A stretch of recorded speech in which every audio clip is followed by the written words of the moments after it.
கர்த்தருடைய பரிசுத்த நாம் மகிமைப்படுவதாக. தேவன் இன்றைக்கு நம்ம கொடுக்கிற ஒரு அழகான வசனம், தீயையும் தண்ணீரையும் கடந்து வந்தோம், செழிப்பான இடத்தில் எங்களை கொண்டு வந்து விட்டீர். ஹல்லேலூயா.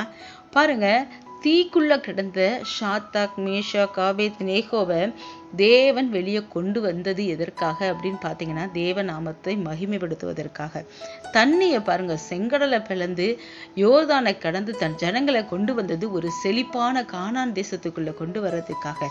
ஸோ என் அருமையான தேவ ஜனமே, இந்த நாளில் நடக்கிற உங்களுக்கு தீயோ தண்ணியோ சோதனைகளோ நீங்கள் கடந்து வரும்போது கண்டிப்பாக நீங்கள் தெரிஞ்சுக்கோங்க, ஒன்று தேவ நாமம் மகிமைக்காக தான் இந்த பாடுகள், இதுலேருந்து கண்டிப்பாக ஆண்டவர் மீட்டெடுப்பார். ரெண்டாவது, ஒரு செழிப்பான இடத்துல ஒரு ஆசீர்வாதத்துக்குள்ள இந்த நாளில் உங்களை பிரவேசிக்க செய்வார். எத்தனை பேர் விசுவாசிக்கிறீங்க? விசுவாசிக்கிறவங்களுக்கு கண்டிப்பாக கர்த்தர் இந்த நாளில் அற்புதம் செய்வார். ஆமென்.